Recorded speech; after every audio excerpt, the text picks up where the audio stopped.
this video, we're going to talk about Jacob's flight from his brother's wrath, a wrestling match with a mysterious man, and a life-changing name change. Let's dive into the text. After many years of working for his uncle Laban, Jacob had gained wives, children, and great wealth.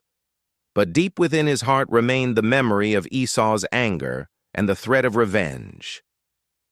One day, God commanded Jacob to return to his homeland, the land of his fathers. For many years, Jacob had avoided returning home, because he knew that when Esau found out that Jacob had tricked him, he would kill him. So Jacob had hoped that if he could stay away long enough, his brother might eventually forget about what happened. But God told him it was time to go home. This meant one thing: he would have to face Esau. Fear gripped Jacob. He remembered how his brother had vowed to kill him. Unsure of Esau's heart after so many years, Jacob prepared carefully. He sent messengers ahead with gifts, herds of animals divided into groups, 200 here, another 200 there, another 100 over here. His hope was that these gifts would soften Esau's heart. It would also give Jacob time to prepare for his brother's arrival.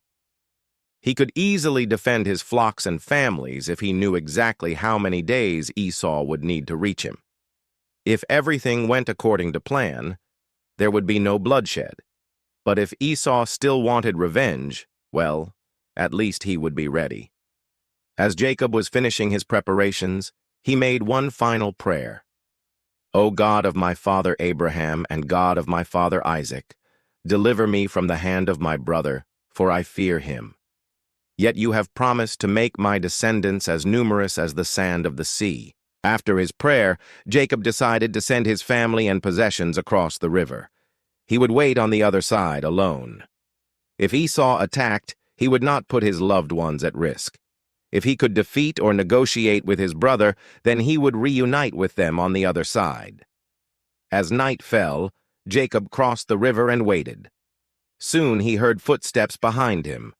Startled, he got up and looked around. A mysterious man stood before him. Without a word, the man suddenly attacked. Jacob fought with all his strength, but the man was too strong. He pinned Jacob down and wrestled with him until daybreak. By that time, Jacob was exhausted and wondered why he was even bothering to fight. Whoever this man was, he would certainly win. So Jacob laid back down and resolved to wait until sunrise, when the man would surely leave. But when the first rays of sunlight touched the horizon, the man did not leave. Still, Jacob refused to give up. Maybe if he fell asleep, the man would run off. So Jacob tossed and turned for hours, until finally the man asked, "Why are you struggling so much?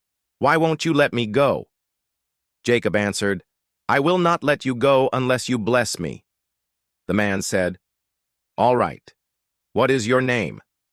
"Jacob," he replied. Then the man declared, "Your name will no longer be Jacob. Jacob means deceiver, he who grasps the heel. Instead, your name will be Israel, for you have struggled with God and with men, and have prevailed." Then the man touched Jacob's hip, dislocating it. Even though excruciating pain shot through his body, Jacob still held on. He said, "I will not let you go unless you bless me."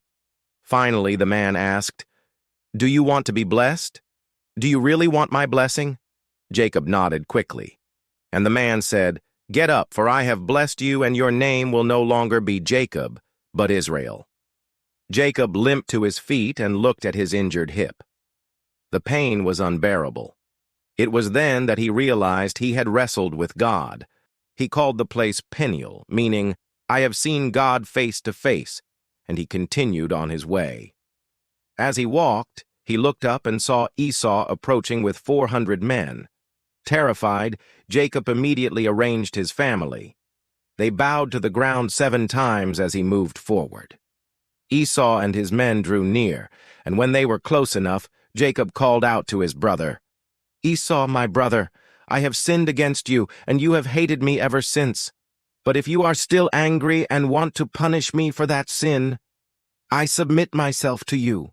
Deal with me as you please." Esau replied, What are you saying? Name it. Jacob said, God has told me that you are going to treat me favorably. He has restored our relationship. Please don't hurt me. But Esau still seemed angry. He said, Who are these people coming with you? What does all this stuff mean? Jacob said, These people are part of my family. Everything I have belongs to my Lord. All I have is yours if you can use them. But Esau said, I have enough sheep and goats. I have enough cattle and silver and gold. All you have won't benefit me at all.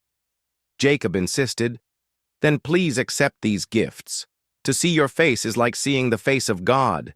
Now that you have received me favorably, it is like seeing the face of God. If you do not want to accept me, then your blessing is still on me and my children. I will gladly endure anything. When Esau heard these words, any remaining anger he felt disappeared. Suddenly, he ran to meet Jacob and embraced him. The brothers wept together, reconciled after years of fear and separation. Esau led Jacob and his family back to his own place. There they stayed for 10 days. Then they parted ways, each taking their own directions. Most people know the story of Joseph and his amazing rise from being sold into slavery to becoming the prime minister of Egypt.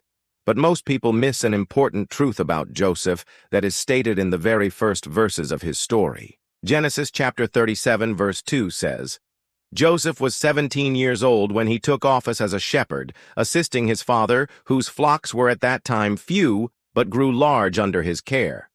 Joseph was only 17 years old when he became an important leader. How did this happen? Well, when Jacob blessed his 12 sons, he spoke a prophetic blessing over each of them. Some of the prophecies were obvious, while others were hidden. In fact, some scholars debate whether Joseph's prophecy was even included in the original text. But there is evidence that the prophecy was indeed spoken over Joseph.